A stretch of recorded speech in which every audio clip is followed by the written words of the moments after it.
welcome to the X22 Report. My name is Dave, and this is episode 448, and today's date is August 22nd, 2014, and the title of this episode is The Countdown to the False Flag Event Has Begun. Now, before I get started, I just want to tell you all that I really do appreciate you listening to me. I am honored that you take the time every day or every couple of days just to listen to what I have to say, and my whole purpose of this channel, of the website, was to bring everyone the news of what is going on, and hopefully those people would spread it to other people and it would get out there and people would get prepared by protecting their families, protecting their wealth, making sure they have everything they need, because what is coming is something so bad and so terrible that I don't want to see any family, any person,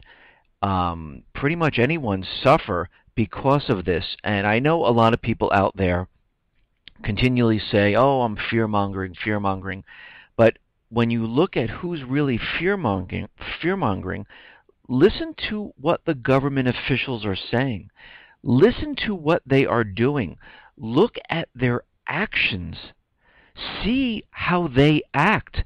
I am giving you the information that is already out there. It's not made up. It's not taken out of thin air. It's things that people have said, actions that governments have done, and right now what we're seeing, and I'm looking at all the data and all the information, and I look at a lot of this, and what I am seeing, unless there is some type of leader that is out there that can derail this like last time, and again, here we are 1 year later going and doing the same exact thing, trying to get into Syria, trying to get the war started. Unless there is a leader to say, no, we are not going to do this, we will stop it. Because I'm going to tell you right now, the leaders in Europe, the leaders in the United States are not going to do it. They are going to push this agenda as hard as they possibly can to get the war started. And what I'm fearful of, and what we've been trying to prepare and make sure everyone is prepared, is that when this does come, everyone is ready, and we can come together as a voice and say, no, we know it was you, the central bankers, the U.S. government. It doesn't matter if we're Asian, Jewish, black, white, tall, short, fat, skinny. We need to come together as one people, to stand together, to tell the government this has gone on long enough, to tell the central bankers, no, we are not cooperating anymore. This is going to be the only way that we can stop this, because I'm going to tell you right now, from everything that I've been looking at, we are heading down a path where I don't know which section of the country is going to be able to communicate with each other.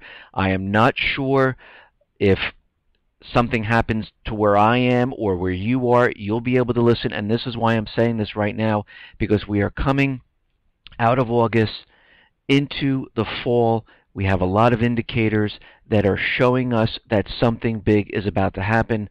The government officials are really playing this up right now. They're not letting down. Of course, they're trying to scare everyone, to try to get everyone to say, yes, we should go into Iraq, we should put boots on the ground, we should chase after the Islamic State. But most of the people most likely won't do that. And the only way to do something and to get the people to do something is for something to happen here in the United States. And of course, our government officials, what they're going to do is they're always going to sit back and say, no, we're not going to put boots on the ground. We're not going to do this.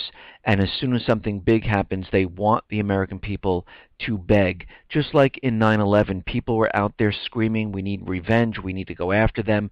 And of course, this drove Congress, it drove the White House, it drove everything to go forward, and this is exactly what they're waiting for. And of course, the government officials will always say, no, no, let's stay, now let's not do this. They're waiting for the people to say yes, and the only way to convince the people is to have something that is horrific, that is terrible.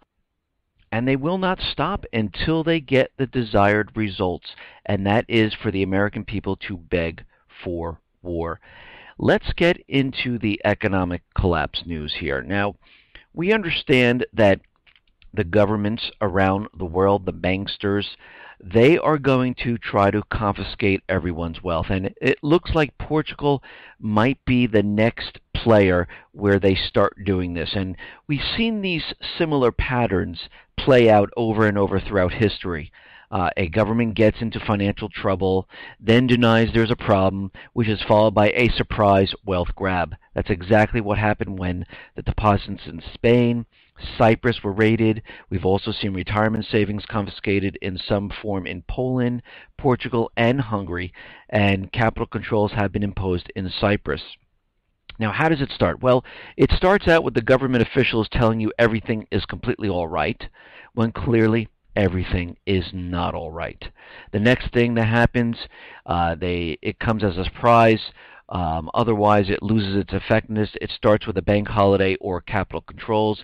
It's usually optimal for the government, from the government's view, to impose these measures either on a weekend or like on a holiday. This way, people are off and they're not realizing what's really going on. Once the banks are then closed, the capital is trapped. The government is free to confiscate as much wealth as they possibly can get away with, and then they implement capital controls. And we're seeing that Portugal is kind of set up for this, and it seems like they're going down this path right now, and it seems like that Portugal is definitely on this path. Now, the Fed had their meeting, and they're out there telling us that everything is okay. Top Federal Reserve officials said on Friday that little slack remained in the U.S. labor market and that the central bank should not be too timid when the time comes to raise interest rates. If we go very slowly, very gradually, are we going to get another housing bubble and a big disaster on our hands? And this is coming from the Fed. Well, yeah, that's exactly what's going to happen. Remember, whatever these government officials or the Fed says, it's always the opposite. And yes, we are going to see something like a bubble bursting. Now, Janet Yellen was at her meeting with the Fed right now, and she reports that the labor market hasn't fully recovered, even amid job gains, and they're still waiting for a little bit more better results in the job market, but don't worry, they'll manipulate those numbers, have them come right down to about 5.9% right before the fall hits here. Yellen says there is no simple recipe for appropriate policy. Yellen, FOMC, shifting to questions on level of job market slack. Yellen reiterates asset buying to be completed in October. They will be finished with stimulus in October. Of course, they're going to be using back channels to keep it going, but to everyone else, we are in a complete recovery. They've ended the stimulus package, and everything looks fantastic. And we know what's going to happen once that happens. Yellen says assessment on slack depends on range of variables. It seems like they speak in code, because if you really look at everything the Fed does, it's never straightforward because they don't want people to know exactly what's going on. And this is why they talk in these ridiculous words. And in corporate America, I call it management babble, when the manager just talks about all these different things, and you sit there and you don't understand what they're talking about because it's just management babble. Well, this is Fed babble, and this is what we're seeing. Basically, what they're saying is we're headed towards a crash, a huge collapse. We're waiting for a special event to cover it up because we don't want to be blamed, because we want to keep the system going after this great war once we get this started. And we know that all the countries are in this huge amount of debt that cannot be sustained, and we would like to start the system over and capture even more wealth and actually control the populations around the world, take away your rights, and dumb the people down. This is really what they're saying, and we can see from their actions this is exactly what they're doing. Now, of course, Obama is out there, and everyone knows how I think about what I think about Obamacare. It's not for the people whatsoever. So there was a survey done, and there were questions on the Obamacare survey on for businesses, and it came out that Obamacare pretty much had 85% of the firms raise their premiums, 91% raise their deductibles, 74% raise out-of-pocket maximum, and 15% decrease employment. This is what they were seeing. And we can see right now that Obamacare pretty much is created to bring in revenue to the government and to tax the people. They made deals with the insurance companies to bring in a huge amount of revenue into them, and if Obamacare, and of course it's amazing how they have a clause in there, and if Obamacare doesn't do this and they can't get the amount of people in on this system, then the government will pick up the slack and pay for the difference. And it's amazing how they would put something in there like that if this was truly for the people. And we can tell it is not. It's all about taxes, propping up corporations. It is not about giving health benefits to the people. Now, as we know, there are illegals still coming over the border. The borders are wide open, and they're keeping it that way. They want everyone to come on in. And right now, it's come out that DHS right now had no other type of legal way of sending about 169 convicted murderers back to their country. So what did they do? They pretty much let them loose in the country. And where did these people go? Well, 48 went to California, 23 went to Florida, 15 went to New York, 7 to Georgia, 5 to Minnesota, Texas had 4, North Carolina 4, Pennsylvania 3, and Arizona 3. And we can see they're just spreading these people out. And of course, they already know they're convicted murderers. And they're telling us that they had no legal way of sending them back to their original country. Makes no sense whatsoever. Now, what's very interesting is that the Deputy State Duma Speaker, Sergei Neverov, he is calling for an international investigation on what was going on in Ferguson. He told reporters that the international community must not remain indifferent to the crisis situation in the United States, the country that presents itself as a model for democracy. Now, of course, this is never going to happen, because if they did do an investigation, they would then find that, this was completely staged. There was agent provocateurs in there. The police were in on it. The police were militarized, given military assets from the Pentagon 1033 program. They have fallen in line with DHS, taking orders from the government officials to try to push this race issue, which is completely non-existent. They're trying to push this across the country, and hopefully, if they can do this, get martial law enacted when all the cities riot. Now, it seems like everything's starting to die down in Ferguson. It seems like they couldn't get this off the ground, and they tried for many, many days, and we understand there are other type of entities entering the area. We'll have to see if it ramps up or not, and we'll have to see if they take other actions to try to push this agenda. Now, since this whole Ferguson thing came out and we see the militarization of the police are a little worried now, because they don't want their military assets taken away from them. They like them. They have to keep them to be in compliance with DHS. And right now, the National Tactical Officer Association, NTOA, which lobbies for about 1,600 different SWAT teams in the United States, has already sent emails to all congressional staffers urging them to keep in place the Pentagon program responsible for sending armored vehicles, body armor, and more to police departments around the country. The police have to be one step ahead of the criminal element, have to be prepared for the worst-case scenario. You don't want a community to be taken over by one or many criminals. Well, I hate to say this. I mean, they're talking about like they need this for the criminals in these towns that have populations of like 6,000. Look at what happened in Ferguson. Where were the criminals that they're talking about? People were walking down the street with their hands up, completely peaceful protests, and you had the military police pointing assault rifles at them. And they weren't doing anything. Their hands were up. So where is this criminal element that they need this type of equipment? What they're really saying is when the riots break out and the collapse is occurring, we need this equipment because we're going to have to control the population. That's really what they're saying. Now, it looks like the U.S. Department of Defense is funding a multi-million-dollar university research program to develop a new data mining and analysis tool for the U.S. military intelligence community to track political radicalism. They're looking to track activists.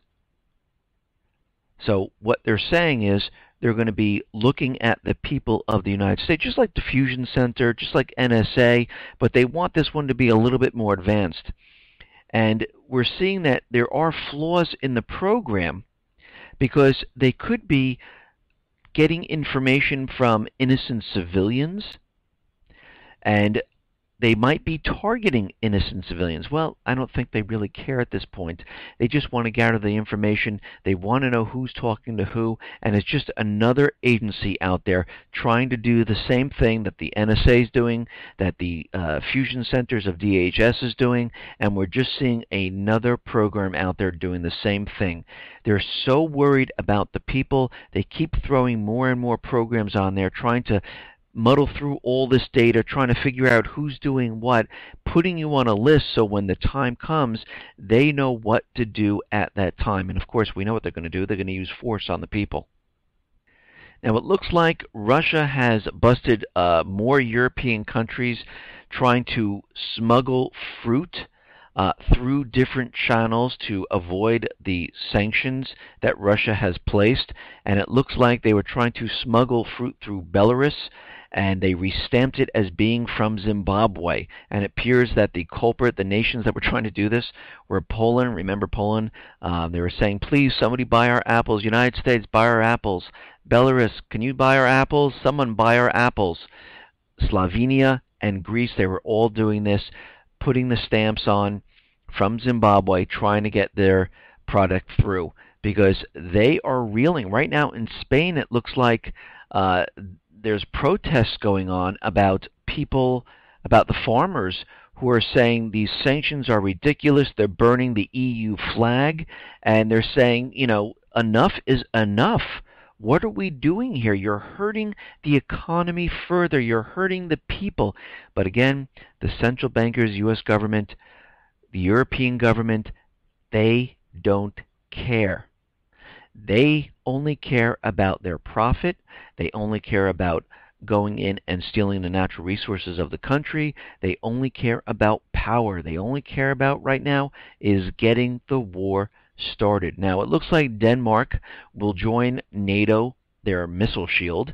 Denmark must provide one or more frigates for NATO's missile defense shield. Defense Minister emphasizes that the decision to equip Danish frigates with advanced radar equipment is taken to protect the Danes from organizations that wish us harm. I wonder who they're talking about here. The fact that Denmark joins the missile defense radar capability on one or more of our frigates is not an action that is directed against Russia. Really? Who's it directed towards? But to protect us from rogue states, terrorist organizations, and others who will have the capacity to fire missiles off from Europe and America. Well, it seems like they're protecting themselves from Russia when the war starts, from China when the war starts, from North Korea when the war starts, from Syria when the war starts, and from many other nations. But we can see right now they're really trying to boost the missile shield in Eastern Europe. They want that thing up and running. They want everyone in because they're starting to realize that all of this is starting to ramp up. And we see this in Ukraine. I mean, the propaganda that was coming out of there today is unbelievable with this convoy. Now, the first Russian trucks reached the checkpoints, and it seems once that happened and the convoy started to move into Ukraine, of course without the permission of Ukrainians, as so they say, they started coming out with a huge amount of propaganda.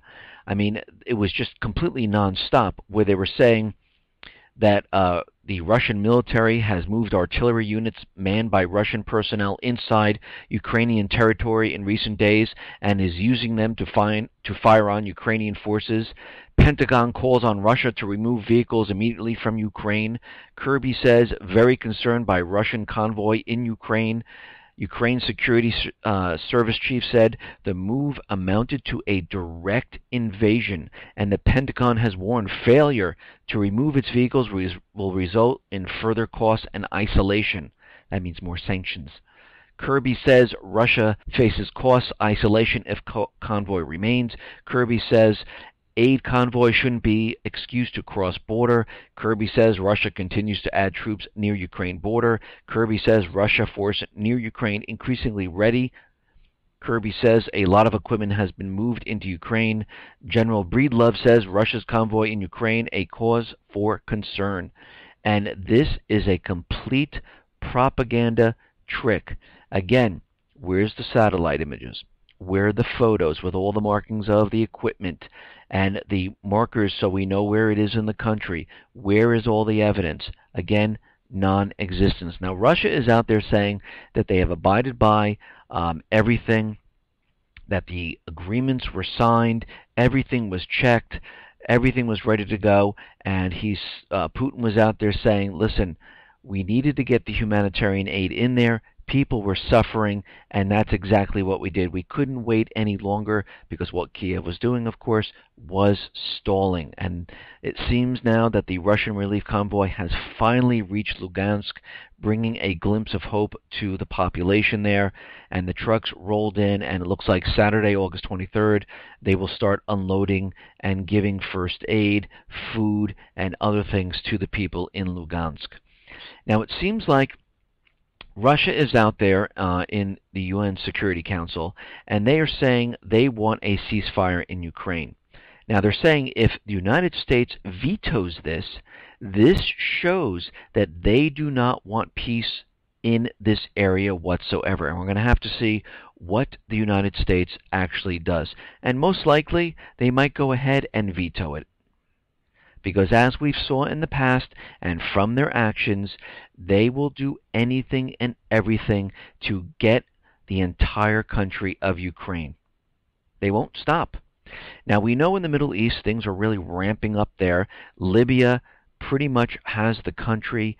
Right now in Yemen, thousands of demonstrators are demanding the government step down by the end of this week. Rebel commander said the authorities must meet protesters' grievances by the end of the week or additional forms of legitimate actions would take place. Rebel militias were deploying on rooftops in parts of the capital, and armed rebel convoys were entering the capital and setting up checkpoints. And now we can see why the war propaganda with the Islamic State, with Syria, with everything else is really starting to ramp up because they're losing one country at a time. And what this means is once these countries are completely taken over and they start selling this oil, not using the US dollar, this is going to be a huge, huge problem. And they are getting prepared to put boots on the ground because what do we know? We know that President Obama is completely adding more troops a little bit at a time. And I think there's about 1,500 troops at last count right now. And every time it's always a couple extra 300 advisors, which are fully geared up military men. Maybe another 250. And it seems like they're continually doing this. And before you know it, there'll be a full-out armed forces there ready to go. Now, in respect to Ebola, it seems like the World Health Organization is out there saying that there are shadow zones. And what this means is that people who are infected, families are hiding these people in their homes. So the outbreak is really underestimated right now. They're saying it's a lot more people. People are very afraid that if they place their relatives in a hospital, they will never see them again, so they're keeping them home, and they could be infected. Now, what's very interesting here in the United States is that 30 states plus D.C. have requested help with possible Ebola cases. 30 states have asked the Center of Disease Control to come in and examine patients here in the United States. Now, the CDC comes in and they ask questions, where have you traveled? They look at information, and then they decide if they want to take a blood test or not. And they look at the patient's symptoms, and pretty much most of the time they say, okay, no, you're good to go. You don't have it, without taking a blood test, which is a little scary, because what happens if someone messes up? Or is this really being done on purpose?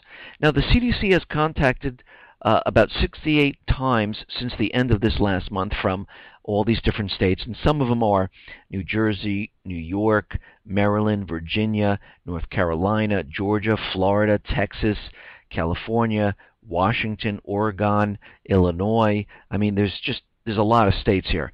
And out of the 68 times they were contacted, 58 of those cases were ruled out that they don't have Ebola. Without doing a test, 10 of those people they decided to do a test on.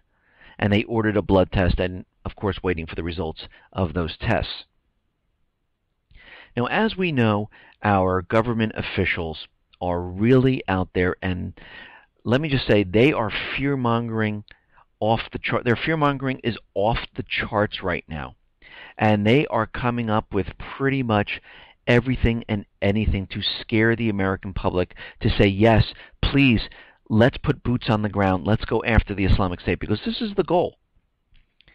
And what's happening here is that the government officials, the central bankers, they are prepared to go to war. Now, we understand that when this event does occur and the people beg for war, they're going to have a draft to get more of those people who do not want to go to war. So there is a representative, Charlie Rangel, a Democrat in New York, and he's tried this many, many times, but he's continually reintroducing the National Universal Service Act, H.R. 747, and he's done this, I think, 6 times now. The last one right now is in 2013, and it's floating around Congress. And what H.R. 747, it would require 30 million people in the United States between the ages of 18 and 25 to perform 2 years of national service in either the armed services or in the civilian life. And this was done on March 2013. And of course, as you know, as things start ramping up, you know he has it ready to introduce again to make sure everyone realizes we have a draft here. Now, this draft is for men and women. Rangel also introduced the All-American Selective Service Act, H.R. 748, which requires all women to enroll in the selective service system. Just like when a man turns 18, you sign up and you register for the selective service. Now women, if this passes, will have to do the same. And again, this, what they're saying, would help bring in more people to fight in the war. Now, we know that we are moving to this. We understand that they are getting ready to perform some type of major event to get us into this war. And we know they always have bills ready to say, you know what, here's the draft bill, here's the selective service bill, let's get ready to go. And we can see how this is really building up right now. Now, the government officials are out there, and the Pentagon is out there. They are saying that the U.S. airstrikes have helped Iraqi and Kurdish forces regain their footing in Iraq, but the well-resourced Islamic State can be expected to regroup and stage new offensives, and this is coming from Defense Secretary Chuck Hagel. And we can see that they're continually letting us know that the Islamic State is dangerous, they're a scary force, they're 10 times worse than Al-Qaeda, and right now the Pentagon chiefs warned Thursday of a protracted cross-border war against the Islamic State. And there are some people out there, which I find very interesting. Maybe they didn't get the memo, and I said that on the People Forum, because someone posted that there are certain people in the UK and the United States saying that maybe the United States and UK should join forces with Assad and fight the Islamic State. And again, this is not going to happen. Already, the Foreign Secretary rejects calls to enlist Syrian president in battle with extremist Philip Hammond. The Foreign Secretary has bluntly rejected calls for Britain to enlist Syria's President Assad as any ally in the fight against Islamic State extremists. And the same thing's happening here in the United States. there's no way, because their goal is to remove Assad and to get into Syria. Now, France is urging Iran and other countries to join the fight against Islamic State. France's foreign minister yesterday pressed all countries in the region, as well as Iran, to join Western nations in the fight against Islamic State fighters that are completely devastating Iraq and Syria. We would like all countries of the region to join in this action. We believe that this terrorist group is of different nature and a level of danger than any other type of terrorist group. Now, you can see they are playing this up. They're creating this whole story, and they've been doing this for quite a while. But now they're really in overdrive at this point in telling us how bad the Islamic State is. Now, the Islamic State is now competing with Al-Qaeda, and this is coming from General Hayden, and he's saying that one of these groups, to show that they're more fierce than the other, might attack the United States to establish itself as the world's dangerous terrorist group. And he's saying this about the Islamic State because they were saying in the past that Al-Qaeda might do this to let everyone know that they're the most dangerous terrorist group. So they're continually letting us know this. And this is all coming from our government officials.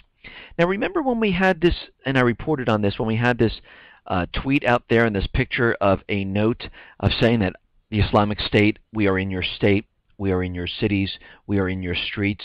Well, it looks like this was taken in front of a old Republic building, 307 North Michigan Ave in Chicago, and they're saying right now that the message seems to imply that the Islamic State operatives are in Chicago and other U.S. cities, and they're saying that the reason why they picked Chicago is because that's the hometown of President Obama. So you can see, and also they picked the White House. So you can see how they're really, really building this up. Now, a former CIA officer said Thursday he has no doubt Islamic State sleeper cells are already planted in U.S. soil. An unnamed U.S. intelligence official told CNN there is already an indication of ISIS sleeper cells in Europe that could target U.S. embassies and other American interests. Well, again, we have to go back to what we've been talking about previously, where the I think it was Department of Justice or Department of Defense sent out bombs through a special channel to all the different embassies around the world. That was in preparation for the explosions that are going to happen in the embassies, and this confirms it right now.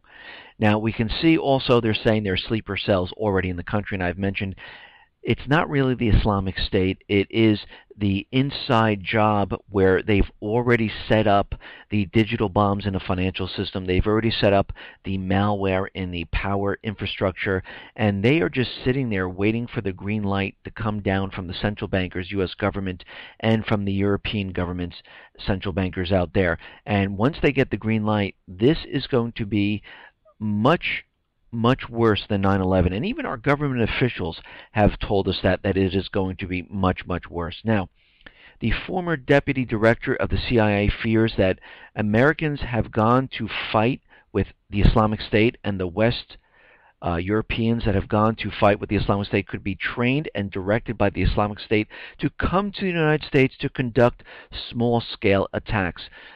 Attacks that could happen in malls, where they would pretty much have AK-47s go into malls and start attacking people. Now, we've heard this once before. We heard this from Dr. Jim Garrow that reported that his sources have said that they were planning on mall attacks where the terrorists are going to come in and shoot up people and hold people hostage in malls. So we already have a former deputy director of the CIA is saying this also. So this is very interesting that this is all coming out right now. Now, we also have Senator James Inhofe, and I also mentioned this yesterday, that he believes, and intel is coming out, that a major city is going to pretty much blow up, and the Islamic State is going to be responsible for this. Now, I've said this many times before, that this attack that is coming is going to be in a multi-stage type of attack. They don't want to do it all at once, so we might see the mall attacks We might see a bombing because they really have to ramp this up to get the people on board to make sure they realize who this is and who we are going after. And we can see they are definitely building up for this. Now, this whole thing is to get us into Syria. This is what this whole plan is about. And right now, General Dempsey is out there, and he's being interviewed, and he's saying that without confronting the Islamic State of Iraq, inside Syria, the United States cannot defeat the militant terror organization. This is an organization that has an apocalyptic, end-of-day strategic vision that will eventually have to be defeated. And can they be defeated without addressing the part of the organization that resides in Syria? Dempsey answered, absolutely not. We have to go into Syria. So we can see right now, this is their goal. It always has been their goal, but we have to remember that Russia is on the other side, and this is going to be a major, major problem. Basically, we are exactly where we were last year. They're getting ready to go into Syria, and it happened in August. Is this a coincidence? Absolutely not.